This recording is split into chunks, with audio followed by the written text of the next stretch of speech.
I was obsessed with the first 2 seasons of The Bear when they came out. In fact, season 2 might still be my favorite piece of television this decade. The shit they did with Richie, dude, especially given the fact that he really doesn't do that much to earn his turnaround. Like, if you really lay out the story beats, it's economically incredible. I feel like the show's really wavered in public opinion over the years, and I get it. Admittedly, I fell off a few episodes into season 3, but I heard the final season was alright, so I figured I'd jump back on the wagon. Although the entire season dropping on Hulu at once didn't really inspire confidence. So I took it to a rewatch, experiencing a strange combination of nostalgic comfort and sensory panic, when out of nowhere a scene stops me in my tracks. It's a scene I've seen numerous times, but for some reason the other night, in my dark living room, adorably obnoxious cat intermittently biting my calf on the couch beside me, it hit me like a shitty car through the dining room wall. God damn, the camera's cooking here. Yeah.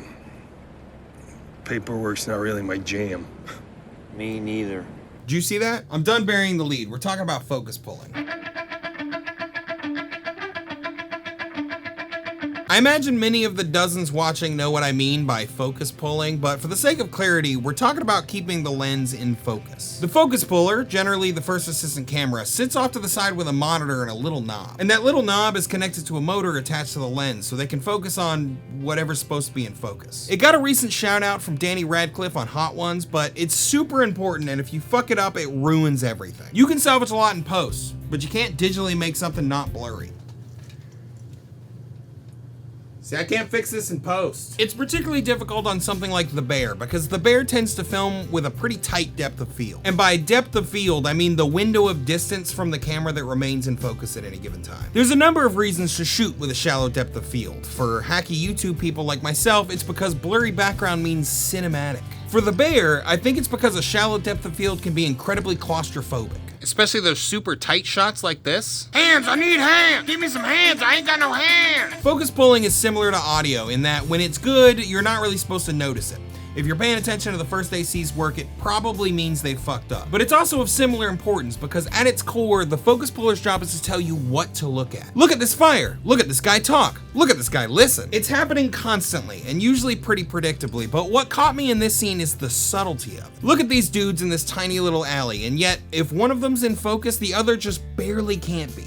I mean, shit, look at Richie. His pants legs are in focus, but his face just narrowly isn't. This is a choice, you understand? Take this shot from the open of the episode. Mikey and Sugar are way farther apart, yet they're both in focus. There are ways to deepen the depth of field. This ever so slightly blurry face is because a group of folks decided to make it that way. So why?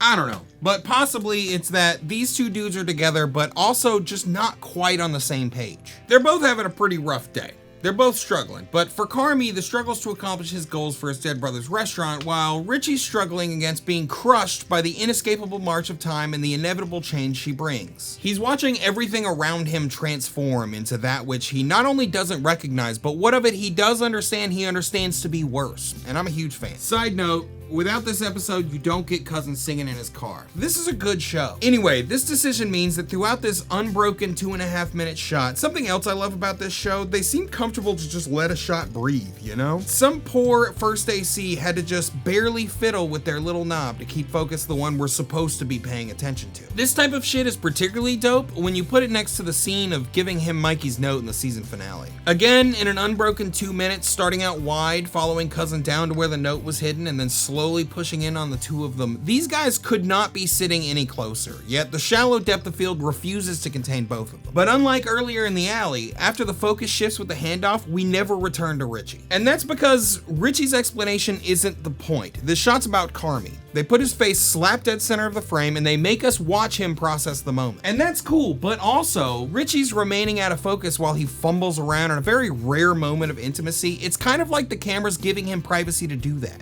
Does that make sense? Okay, ignore the different clothes and wet hair. This video is taking me ages to finish because I've got a client video more important to work on, but that video makes my head hurt, so I keep taking breaks to watch The Bear. And season 4, episode 6 gave me a Richie moment too good not to include. It's a minute-long static shot looking up at him as he does some incredibly insightful gut spilling to his ex-wife over the phone. In contrast to the Mikey note scene, he's in sharp, unyielding focus for the whole thing. And it's awesome, dude, because at this point, this level of intimacy is no longer that uncharacteristic. I mean, it is. Cousin continues to struggle letting people in, but when it happens in season 1, we're like, oh shit, this is weird. And when it happens here, we're like, hell yeah, man, he's doing it. You know what I mean? We've been with him on this journey towards growth. He no longer needs privacy from us. I'm just saying, shit's dope. Also, shout out to the moment where he stops himself from saying fucking reviewer. What a great performance. I don't know. As always, most of what I'm saying could be a total reach, but if it's not, that's the kind of shit I love about filmmaking.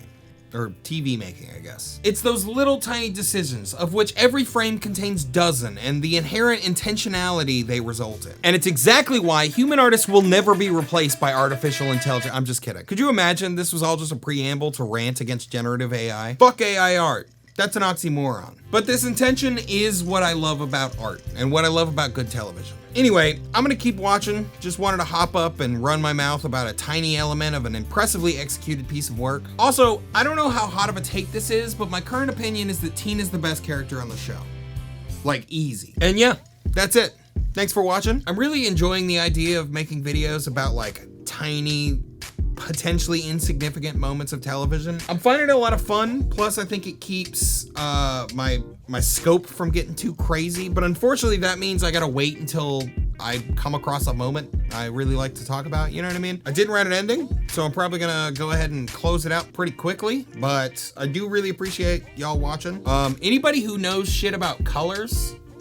So, okay, so I'm enjoying, I feel like there's I got a color here and then a complementary color in the background. I think it makes this space far more interesting, but I'm colorblind and I struggle to like figure out what colors are good.